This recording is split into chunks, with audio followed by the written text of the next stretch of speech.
안녕 얘들아, 뿌리 깊은 독해 김승현 선생님입니다.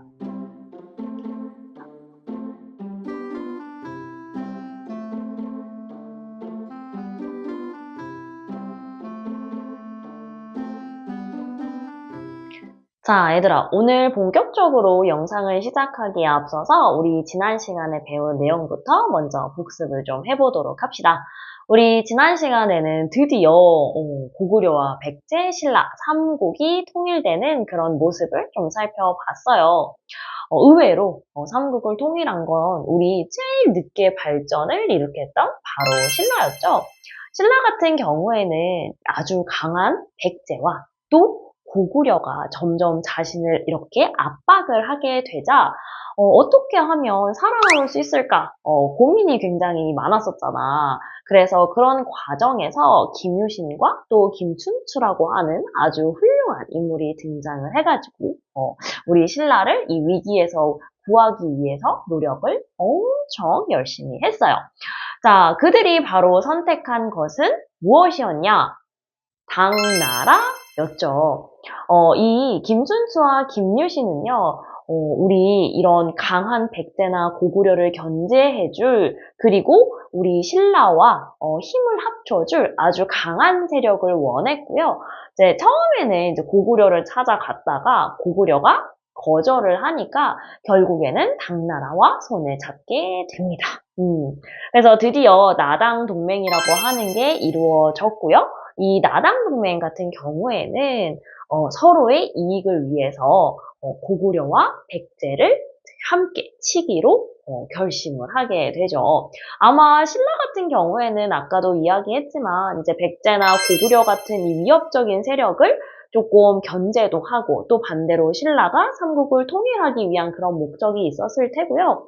당나라 같은 경우에는 아주 예전부터 이제 세력을 견주고 있는 고구려를 견제하고자 하는 목적이 매우 컸을 겁니다. 그렇죠? 자, 그래서 가장 처음에 이 당나라와 이 신라의 연합군의 어떤 희생양이 된 것이 바로 백제죠. 그래서 이 백제를 물리친 이 나당 동맹 같은 경우에는 나중에 아주 강한 이 고구려까지도 물리치게 됩니다. 그래서 마침내 신라가 이 삼국을 통일을 하게 되는 거예요. 자, 그러면 우와, 이 두 국가 전부 다 목표를 이뤘잖아. 그러면 이제 쿨하게 안녕 하고 빠이빠이를 해야 되는데 그게 잘 안 됐어. 아마도 이 신라 같은 경우에는 최종 목표가 삼국 통일이었던 것 같은데 당나라는 고구려만 견제하는 게 목적이 아니었나 봐요. 최종 목표는 한반도였던 거죠. 신라 가만두지 않을 생각이었지. 그래서 당나라는 이 신라와의 어떤 동맹을 깨고 끝까지 이 한반도를 삼키기 위해서 이제 반대로 신라를 공격하게 되는데 너무 다행인 건 이 신라가 이런 당나라의 공격을 막아내고 마침내 한반도를 통일하고 이제 이 통일 신라가 되는데 성공을 하게 됩니다. 자, 근데 얘들아, 이런 삼국 통일을 두고 우리는 크게 두 가지 평가를 내리게 됩니다. 자, 어떤 평가를 내리냐면 일단 첫 번째, 긍정적인 평가야. 긍정적인 평가를 하는 사람들은 어쨌거나 이 신라가 삼국을 통일했으니, 즉 고구려와 백제를 꺾고 우리나라를 하나로 만들었으니 그 자체로 매우 훌륭한 일을 했다라고 주장을 하고 있습니다. 반대로 두 번째 평가, 즉 부정적인 평가를 하는 사람들도 있는데 그 사람들은 어떻게 이야기하냐면 아무래도 신라가 혼자서 통일을 한 건 아니잖아요. 그러니까 당나라라는 외국 세력의 힘을 빌렸으니까 그런 점이 좀 아쉽지 않느냐라고 이야기를 하고 있고 또 하나는 그 넓었던 고구려의 영토를 전부 다 통일하지 못하고 그 일부만 결국에는 통일을 하게 됐으니 상당히 아쉽다라고도 주장을 합니다. 어쨌거나 이 긍정적 평가와 부정적 평가 두 가지 모두 있다는 거 여러분들이 함께 기억해 두시면 좋겠어요. 자, 그러면 얘들아, 오늘의 이제 결국에는 메인 주인공은 누구냐? 복습이 되게 길었어. 근데 이걸 위한 거야, 얘들아. 바로 발해입니다. 발해라고 하는 국가는 여러분들이 생각했을 때 좀 낯설 수도 있어. 그러니까 많이 안 들어봤을 수도 있거든?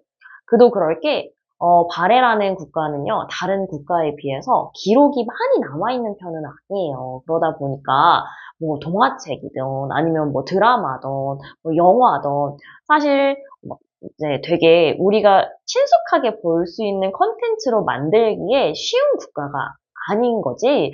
그래서 평상시에 접하기도 조금 어려워. 하지만 이 발해도 우리나라의 아주 소중한 역사이니까 꼭 이번 시간에 잘 이제 수업을 들어야 돼요. 이 발해는 얘들아 이제 누가 세운 국가냐면 바로 고구려의 유민이었던 대조영이라고 하는 사람이 세운 국가입니다. 방금 선생님이 고구려의 유민이라고 했잖아요. 사실 이제 통일을 했을 때 신라가 고구려의 땅을 모두 흡수한 게 아니었기 때문에 이제 고구려의 북쪽에 있었던 이제 고구려 백성들은 오갈 데가 많이 없어졌어.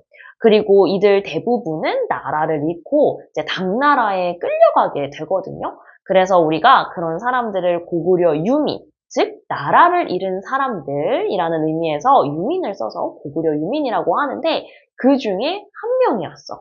누가? 대조영이요. 특히 이 대조영의 아버지는요, 걸걸중상이라고 하는 인물이었는데, 이 걸걸중상이 그때 당시에 이 당나라에 끌려갔던 이제 고구려 유민이었거든요.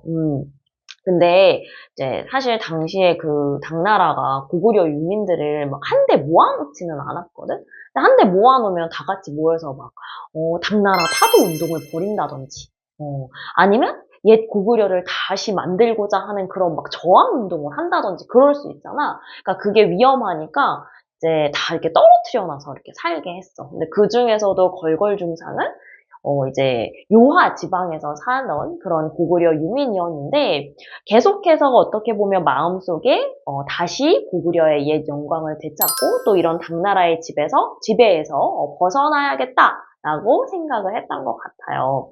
그래서 이 걸걸중상이라고 하는 인물을 중심으로 해서 이제 고구려 유민 그리고 플러스 말갈 민족까지 합쳐져서 적극적으로 당나라에 저항을 하기 시작하는데 이게 웬걸? 그 과정에서 이 걸걸중상이 이제 죽은 거야, 얘들아. 근데 이런 아버지의 과업을 물려받은 게 바로 대조영이야. 그래서 이 대조영은 아까 이야기했던 이제 고구려 유민과 또 말갈 민족을 이끌고 점점 이제 당나라를 중심으로 봤을 때 이제 동쪽으로 이동을 하게 됩니다. 이제 계속 당연히 이 당나라에서는 본때를 보여주기 위해서 막 이제 추격대도 보내고 했는데 이 대조영이요 아주 결정적으로 당나라 군사를 이긴 그런 사건이 일어나게 돼요. 바로 천문령 전투야. 선생님 발음이 좀 안 좋은 것 같아요. 천문령 전투예요. 근데 이 전투에 대한 기록은 아주 안타깝게도 막 자세하게 남아있지는 않아. 하지만 분명한 건 이제 대조영과 그 대조영을 따르던 무리가 아주 크게 승리를 했고요. 마침내 동모산이라고 하는 곳에 도착을 해서 그곳에 발해라고 하는 국가를 세웠다는 것은 확실합니다. 처음에는 당연히 당나라가 뭐 이런 발해의 존재를 결코 인정해주지 않으려고 했죠. 근데 발해가 점점 힘이 세지고 당나라도 무시할 수 없는 수준으로 이제 점점 커가기 시작하니까 결국에는 당나라도 이 발해를 하나의 국가로 인정했다고 해요.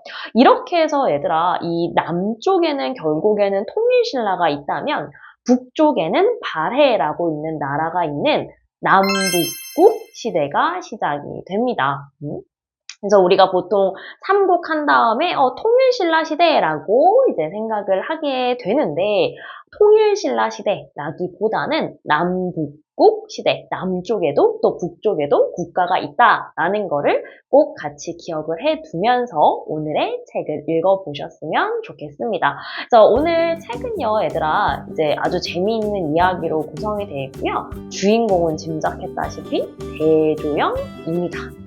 이 대조영이라고 하는 인물이 어떻게 성장을 해서 또 어떤 마음으로 이 발해라고 하는 국가를 세웠는지 잘 나타나 있으니까 좀 꼼꼼히 읽고 보고 수업에 참여해보면 너무 좋을 것 같고요.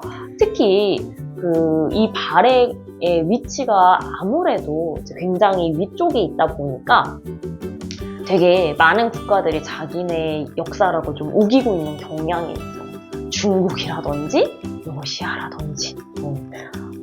아니 이게 무슨 소리야, 그죠? 그래서 우리가 이 발해를 우리의 역사라고 이제 할 수 있는 그런 이유들까지도 우리가 꼼꼼히 살펴볼 거니까요. 혹시 시간이 되신다면 이제 잊지 말고 선생의 시끌벅적 한국사까지 미리 예습을 좀 해오시면 더더욱 좋을 것 같아요. 자, 오늘의 영상은 여기까지고요, 얘들아. 오늘도 영상 보고 또 책 보느라고 고생 많으셨습니다. 안녕!